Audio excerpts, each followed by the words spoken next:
On a quiet afternoon inside Windsor Castle, a photograph is taken that will circulate briefly and then disappear into the archive. A boy stands slightly apart from the ceremonial center, dressed correctly, posture trained, expression neutral. The camera records nothing unusual. No scandal. No rupture. Just a child positioned within a system that predates him by centuries. His name is James Mountbatten-Windsor, Earl of Wessex. In official narratives, James exists almost entirely as absence. He appears at carefully chosen moments, then recedes. He does not speak. He does not explain. He is protected by silence so complete that it becomes a form of architecture. This silence is often described as kindness, as restraint, as a modern adjustment by a monarchy that claims to have learned from past excesses.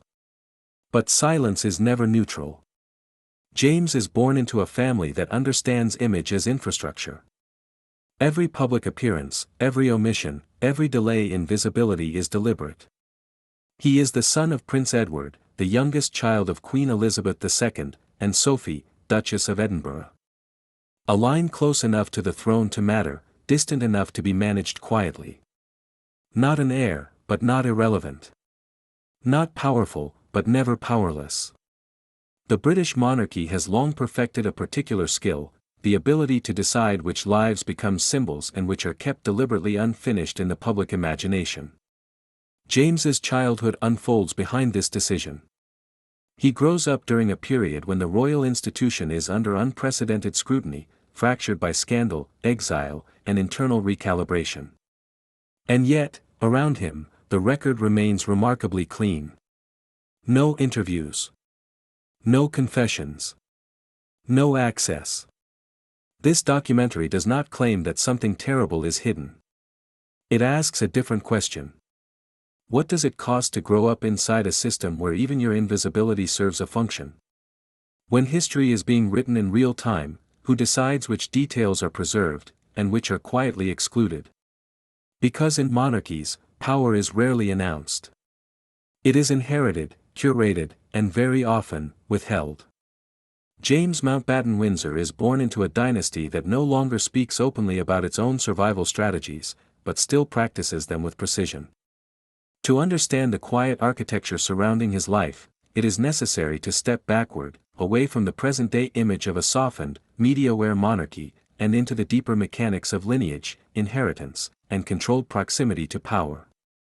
His paternal grandfather is Prince Philip, Duke of Edinburgh, born Prince Philip of Greece and Denmark, a royal exile whose childhood was shaped by revolution, displacement, and financial precarity masked by aristocratic titles.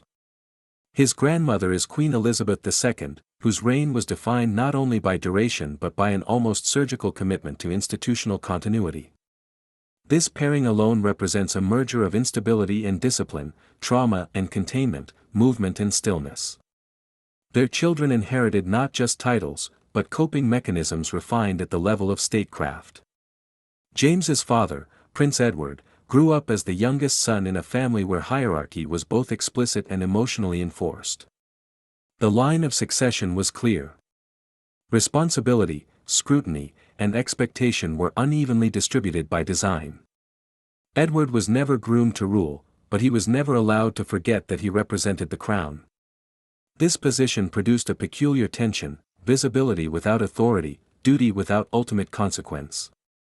Unlike his brothers, Edward's early adulthood was marked by attempts to step outside the rigid script of royal service. His ventures into media production during the 1990s were met with discomfort from the palace, not because they were illegal or immoral, but because they blurred boundaries the institution relies upon to function.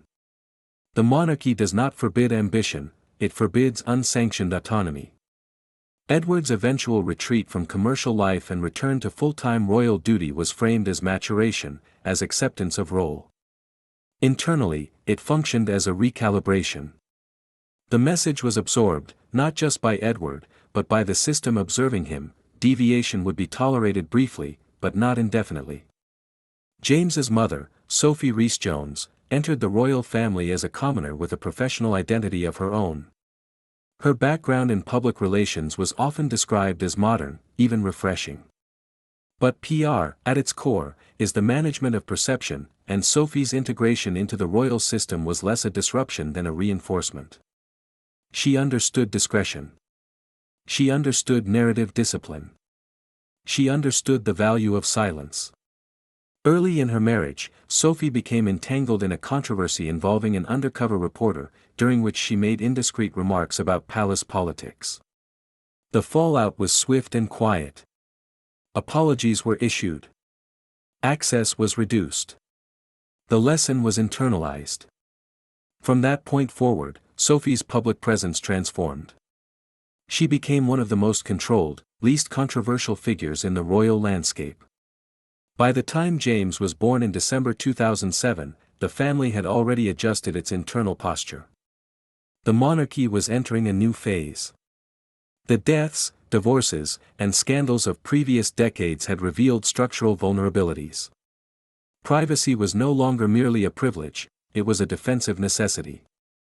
James arrived as a second child, younger brother to Lady Louise Mountbatten-Windsor. This placement matters. Within royal logic, birth order is destiny. Louise, as the elder sibling, occupies the slightly more visible role, yet even her life has been kept unusually sheltered. Both children were raised with a deliberate reduction in exposure, a choice often praised by commentators as humane and progressive. But reduction is not absence. It is reallocation. The decision to style James as Earl of Wessex rather than Prince at birth was framed as parental preference, echoing Edward's eventual inheritance of the Duke of Edinburgh title. Officially, it suggested modesty, a desire to spare children from the weight of royal status. Unofficially, it preserved flexibility. Titles in the British system are not merely honorific, they are instruments. They define access, obligation, and expectation. By withholding the HRH Prince title, the family positioned James in a liminal space. He is royal, but not visibly so. He belongs, but without immediate symbolic burden. This allows the institution to decide later how, when, and if he will be activated as a public asset. Historically, secondary royals have served specific functions. They reinforce the image of continuity. They populate ceremonies. They absorb attention during moments when the core line must remain insulated. But they are also expendable in ways heirs are not. Their failures can be isolated. Their sacrifices can be framed as personal rather than systemic.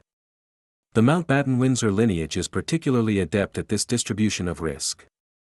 The name itself represents a negotiated compromise, a hyphenated solution to dynastic anxiety. When Queen Elizabeth II married Philip, the question of family name became a matter of constitutional debate. The eventual creation of Mountbatten-Windsor for descendants without royal styles was not merely symbolic. It was an admission that lineage, in the modern era, must sometimes bend to survive. James inherits this compromise fully formed. His surname acknowledges the erosion of absolutism. His upbringing reflects an institution attempting to appear smaller while remaining structurally intact. Financially, the family's position is both transparent and opaque. The sovereign grant, private estates, trusts, and inheritances form a layered system that is legal, audited, and yet resistant to simple explanation. As the grandson of a monarch, James benefits indirectly from assets that are not owned in the conventional sense. Wealth exists, but ownership is distributed across entities designed to outlive individuals. This matters because inheritance within the royal family is not equal. It is strategic. Certain assets are tied to the crown. Others pass quietly through wills, often shielded from public scrutiny by legal exemptions. The late Queen's personal fortune, for example, moved between generations with minimal taxation, a privilege unavailable to ordinary citizens. James's future relationship to this wealth is undefined by design. He is close enough to benefit, distant enough to avoid accountability. This ambiguity is not accidental. It allows the monarchy to adapt him to future needs without contradiction. The family's estates, from Windsor to Balmoral, are more than residences. They are symbols of permanence, sustained by public funds and private arrangements. James grows up moving through these spaces not as an owner, but as a temporary occupant of inherited gravity. These buildings teach hierarchy without instruction. They communicate power through scale, silence, and restriction. Alongside wealth, there is the inheritance of narrative control. James is born into a family that has learned how to bury stories without denying them. Past scandals, from marital breakdowns to financial improprieties, remain officially acknowledged but emotionally unresolved. The institution does not erase history, it outlasts it. This approach shapes the environment in which James is raised. He is protected not just from cameras, but from questions. His childhood is constructed as normal, yet it unfolds within a context where normality is curated. Education, friendships, and even hobbies are filtered through layers of security and discretion. There are moments, rare and fleeting, when James appears in public and reminds observers that he exists. Each appearance generates mild curiosity and then fades. The lack of information becomes its own message. In a media ecosystem hungry for access, absence reads as discipline. But discipline always serves a function. The monarchy understands that future crises cannot always be predicted, but future resources can be prepared. James represents a form of reserve power. Not in the sense of authority, but in adaptability. He can be presented as a working royal, a private citizen, or something in between, depending on what stability requires at any given moment. This is the inheritance he receives. Not a crown. Not a clear destiny. But a carefully preserved option. And within royal history, options are often more valuable than certainty. By the time James Mountbatten-Windsor becomes old enough to be recognized by the public, the British monarchy has already shifted its defensive posture. The institution no longer assumes affection. It plans for skepticism. It no longer relies on reverence. It manages tolerance. Image is no longer a byproduct of power, it is one of its primary tools. James's public image is constructed first through subtraction. Unlike previous generations, whose childhoods were documented through staged photographs, school arrivals, and carefully released anecdotes, James's early years are defined by what is not shown. There are no birthday portraits released annually. No controlled interviews describing his personality. No gradual acclimation of the public to his presence. This absence is often framed as protection. But protection is never neutral in a system where visibility itself is currency. The machinery responsible for this restraint is layered. At the surface are press offices and communications teams who coordinate appearances and releases. Beneath that are private agreements between the palace and major media outlets, arrangements that are rarely written but widely understood. Certain boundaries will be respected. Certain names will not be pursued aggressively. Certain children will not be treated as public property. These arrangements are not acts of goodwill. They are transactions. In exchange for access to senior royals, state occasions, and sanctioned narratives, media organizations comply with informal red lines. The children of non-heir royals, especially those positioned as peripheral, become protected zones. James benefits from this structure, but he is also shaped by it. His invisibility is not a void, it is a managed condition. When he does appear publicly, the circumstances are tightly controlled. He is seen at major ceremonial events, often standing beside his sister or parents, rarely isolated by the camera. The framing emphasizes family unity rather than individual identity. His expressions are neutral. His movements unremarkable. The message is consistency, not curiosity. This approach contrasts sharply with how previous generations were handled. Princes William and Harry, for example, were introduced to the public as emotional figures. Their grief, their personalities, their conflicts became part of the national narrative. That openness, initially seen as humanizing, later proved volatile. It created expectations the institution could not always satisfy. The monarchy learned from this. With James, there is no emotional investment encouraged. He is not offered as a symbol of renewal or vulnerability. He is simply present, then absent again. Behind this restraint is a sophisticated understanding of modern media dynamics. In an era where exposure can lead to commodification, the palace has chosen scarcity. Scarcity limits speculation. It reduces the risk of narrative hijacking. It also preserves optionality. The image of James that exists publicly is deliberately unfinished. He is neither rebel nor role model. Neither insider nor outsider. This allows future adjustments without contradiction. If he later becomes a working royal, his absence can be reframed as preparation. If he steps away entirely, it can be described as continuity of privacy-first values. This flexibility is crucial in a period when the monarchy's labor model is under strain. Fewer working royals mean increased pressure on those who remain. At the same time, public appetite for funding ceremonial figures without clear function is diminishing. The institution must justify every visible role. James's ambiguity allows him to remain uncounted until needed. The machinery of protection extends beyond media management into education and social environment. James attends schools chosen not only for academic quality, but for their capacity to absorb royal presence without disruption. These institutions understand discretion as part of their service. Classmates are screened. Parents are briefed. Boundaries are reinforced quietly. This creates a form of normalized containment. James grows up in spaces where his identity is known but not discussed, acknowledged but not explored. This may appear benign, even ideal.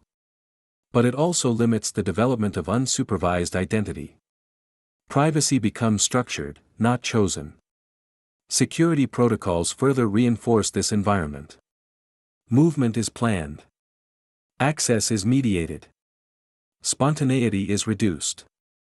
While these measures are justified through safety, they also serve narrative control. Unplanned encounters create uncontrollable stories. The palace's approach to scandal management reinforces this discipline. While James himself has not been associated with any controversy, the system surrounding him is designed to respond preemptively. Legal teams monitor publications. Communications staff track emerging narratives. If speculation arises, it is assessed not for truth, but for impact. Most speculation is simply ignored. Silence is often the most effective response, particularly when the subject lacks an established public persona. Without prior statements or interviews, there is nothing to contradict, nothing to defend. The story collapses under its own weight. This strategy depends on patience and institutional confidence. It assumes that the monarchy will outlast any single rumor. History suggests this assumption is not unfounded. The contrast between James and other royal figures is instructive. Members of the family who assert autonomy publicly often face intensified scrutiny. Their statements generate counter-statements. Their choices invite interpretation. Silence, by contrast, generates little actionable material.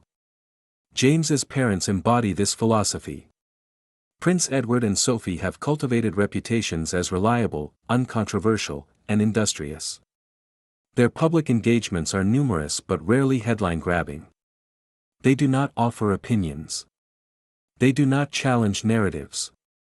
They function as stabilizers. This parental image reinforces the protective shell around their children.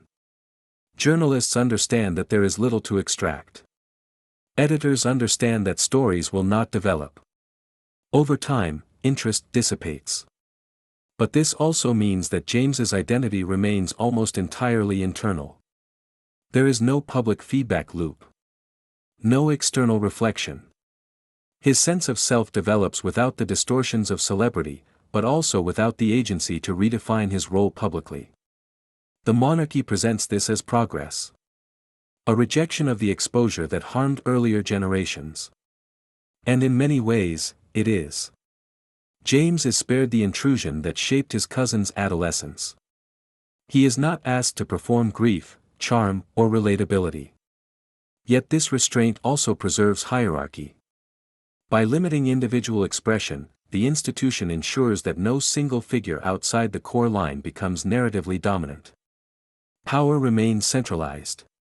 Peripheral figures remain functional. Image construction, in this context, is less about promotion than containment. James is not being prepared to represent a cause or generation. He is being preserved as a possibility. The machinery that enables this is largely invisible. It consists of habits rather than announcements. Of traditions adapted quietly rather than abolished. Of understandings passed between institutions without documentation. It is effective precisely because it is unremarkable. As James approaches adulthood, this system will face new pressures. Social media reduces the effectiveness of traditional gatekeeping. Privacy is harder to enforce. Silence can be interpreted as evasion. The monarchy's ability to manage absence will be tested. Whether James remains within this protective architecture or steps beyond it will depend not only on personal choice, but on institutional need. The machinery exists to serve continuity, not individuality.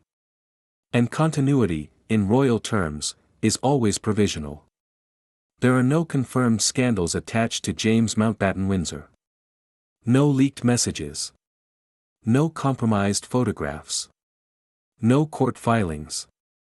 No sudden absences that require explanation. This absence, however, should not be confused with transparency.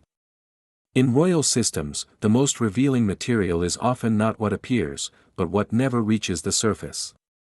To understand the shadows around James, one must first understand the environment into which he is growing. The British monarchy does not function as a single moral entity. It is a network of households, advisors, legal instruments, financial vehicles, and informal understandings, many of which operate beyond public visibility. Children born into this network do not inherit guilt, but they do inherit proximity to unresolved histories. By the time James reaches adolescence, the institution around him has already endured a series of reputational shocks.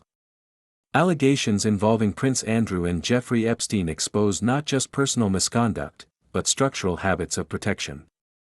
Settlements are reached without admission of liability. Associations are acknowledged but not interrogated. The palace issues statements that resolve nothing while stabilizing the institution. These events do not directly implicate James, but they shape the operating environment that governs him. They reinforce the lesson that silence, legal settlement, and temporal distance are effective tools. They demonstrate that public outrage has a shelf life, and that institutions with sufficient patience can simply wait. Within this framework, secrecy is not synonymous with wrongdoing. It is a method of risk management. The royal family maintains relationships with political figures, financiers, landowners, and corporate interests that are rarely mapped publicly. These relationships are often described as ceremonial, philanthropic, or historical. In practice, they function as channels of influence. Charities become meeting grounds. Boards become informal advisory spaces. Patronages create access without accountability. James grows up adjacent to this ecosystem. He is not expected to participate actively, but he observes it. He learns which names are spoken carefully. Which topics are redirected. Which events are attended without comment. This education is unspoken but continuous. The agreements that sustain this ecosystem are rarely contractual. They are based on mutual interest. Media outlets protect access. Political actors avoid confrontation. Corporate donors gain association.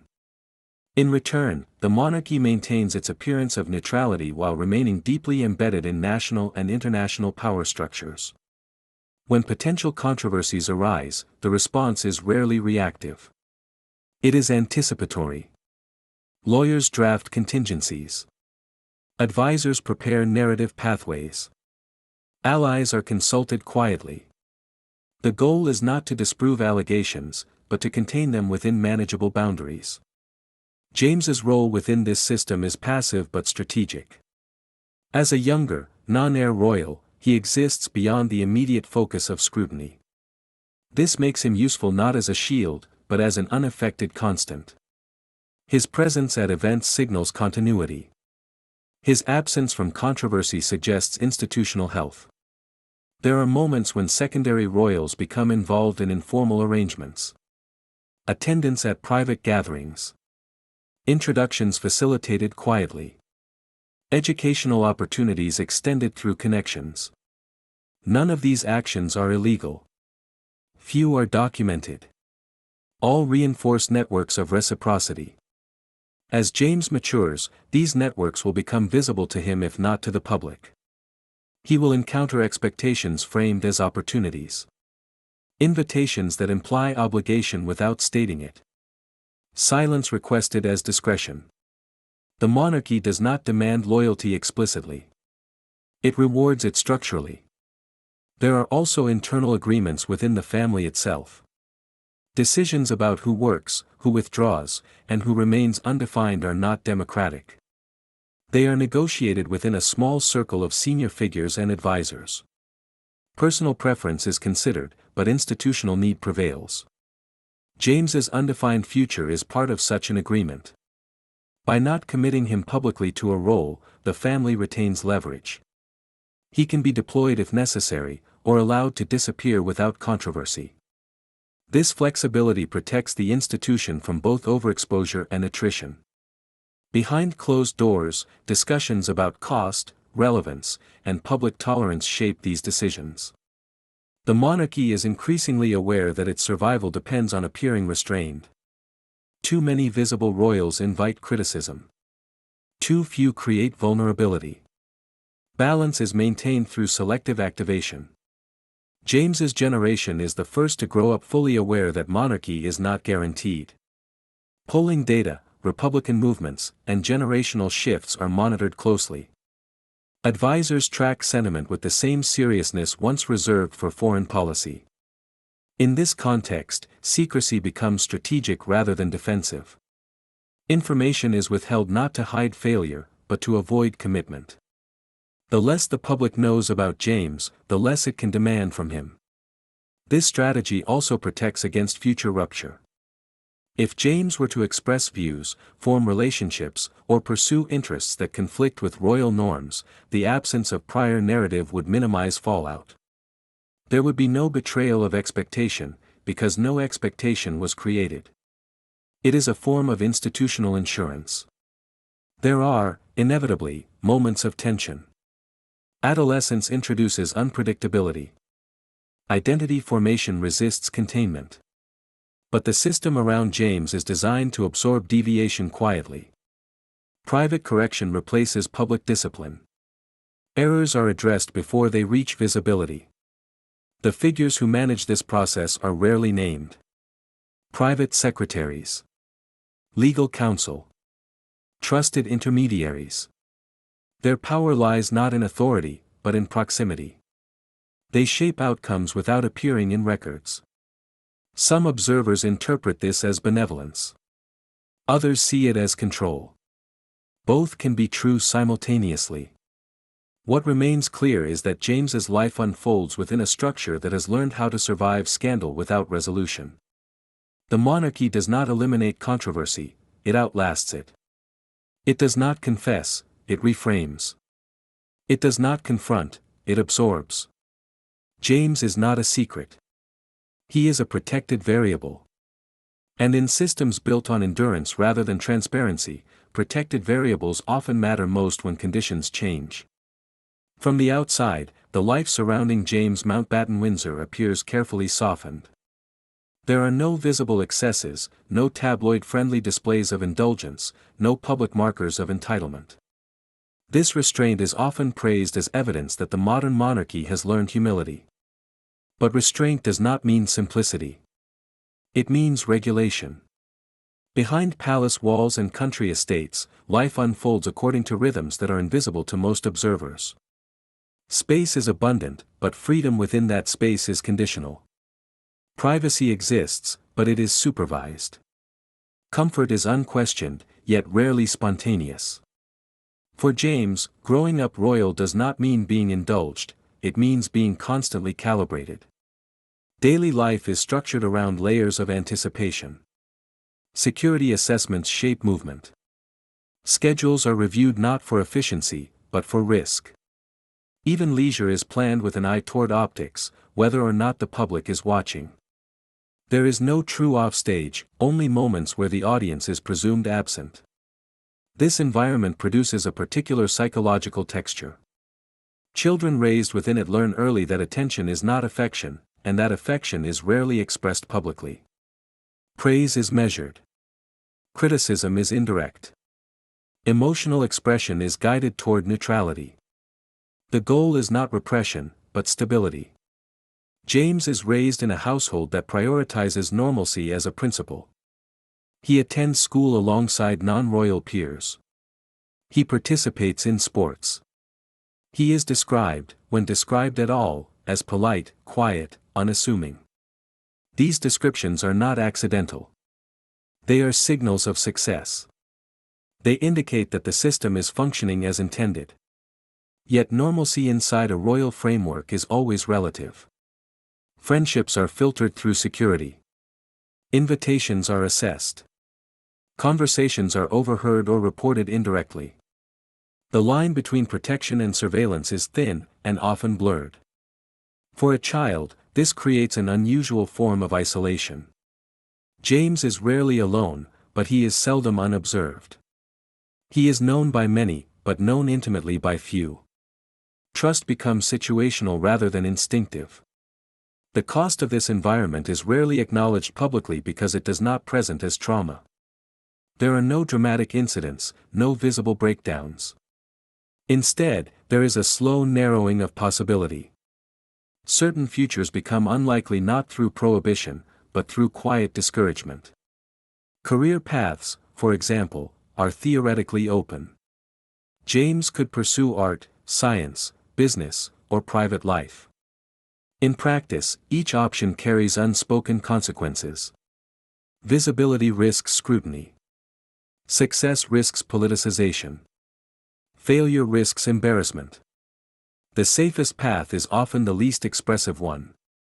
This dynamic is familiar within royal history. Secondary figures are encouraged to be useful but not distinctive.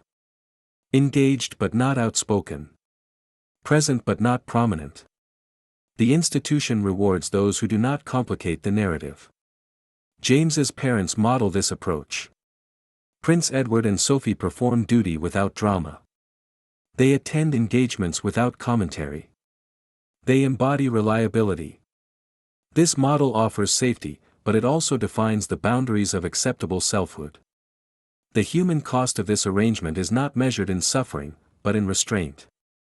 Identity is shaped by omission as much as by experience. Curiosity is tempered. Ambition is redirected. Emotional risk is avoided. There are also people beyond the immediate family who absorb the consequences of royal decisions. Staff members adjust their lives to accommodate unpredictable schedules. Friends learn discretion or drift away.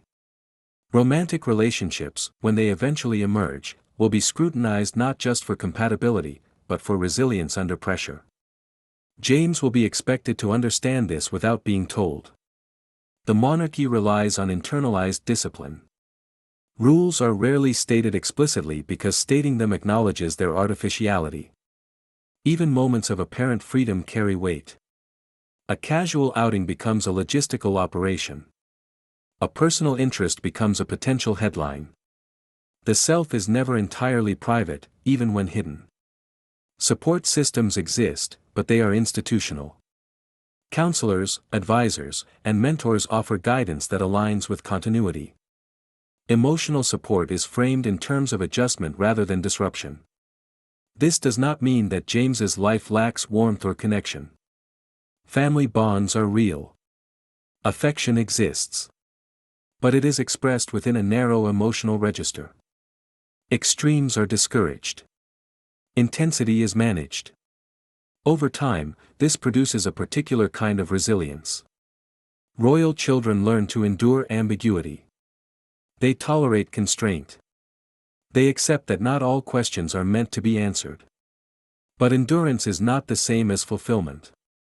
The monarchy often speaks of service as a privilege. It rarely speaks of the cost of readiness. To be perpetually prepared for a role that may never materialize is its own burden. James lives with this readiness as a background condition. His life is comfortable, protected, and materially secure. It is also shaped by a system that values continuity over expression, stability over truth, silence over articulation. This is the human cost that does not appear in financial accounts or public statements. It is absorbed quietly, normalized through repetition, and rarely named. And it is precisely this quiet absorption that allows the institution to continue. James Mountbatten-Windsor does not yet have a legacy in the conventional sense. He has no body of work, no public philosophy, no defining act that anchors him in historical memory. This absence is not a failure of narrative. It is the narrative. In royal history, legacy is often constructed retroactively. Figures are remembered not only for what they did, but for how useful their existence became to the stories told after them. Some are elevated. Others are quietly minimized. A few are remembered primarily for what went wrong. The majority exist as connective tissue, necessary but unnamed. James currently occupies a position before legacy, where meaning is suspended. This suspension serves the institution. It allows the monarchy to delay interpretation until circumstances demand it. If he becomes a working royal, his past silence will be reframed as preparation. If he withdraws entirely, it will be described as consistency. If he occupies an ambiguous middle ground, that ambiguity will be presented as modernity. What will not change is the structure that produces these explanations. There are already signs of how history may handle him. Official records will note his birth, his title, his parentage. Photographs will show him at coronations, jubilees, funerals. He will appear as part of collective moments rather than individual arcs. This is how peripheral continuity is recorded. Controversy, if it ever touches him, is likely to be contextual rather than personal. It will arise from debates about monarchy itself. About funding, relevance, inherited privilege. James will be invoked as an example rather than a subject. A symbol of either restraint or redundancy, depending on the argument. The institution is prepared for this. It has learned to absorb symbolic critique by redirecting attention toward structure rather than individual lives. James's lack of a defined public persona makes this redirection easier. There is little to defend, and therefore little to attack. Silence, in this sense, becomes the final protective layer. There will always be questions that remain unanswered. What does James want? How does he understand his place within a family that has both endured and inflicted harm through its authority? Does he experience his upbringing as shelter or confinement? These questions may never be addressed publicly, not because they lack importance, but because their answers would complicate a system that depends on simplicity. The monarchy does not require its members to explain themselves. It requires them to persist. As time passes, documents will accumulate without commentary. Decisions will be made without announcement. James's life will proceed along a path that is legible only in retrospect, if at all. Historians may one day search for traces of agency within the gaps, reading absence as evidence of intention or constraint. But the institution will remain officially neutral. It will neither confirm nor deny interpretations.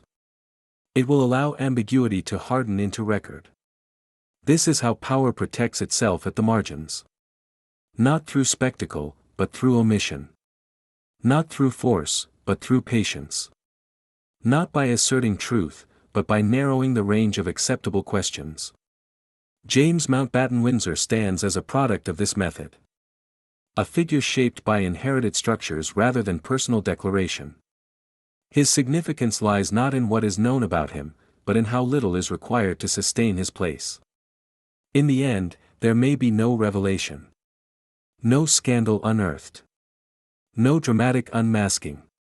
Only a continued quiet, punctuated by ceremonial appearances and institutional acknowledgments. And perhaps that is the most revealing detail of all. Because in monarchies, the loudest truths are often the ones never spoken.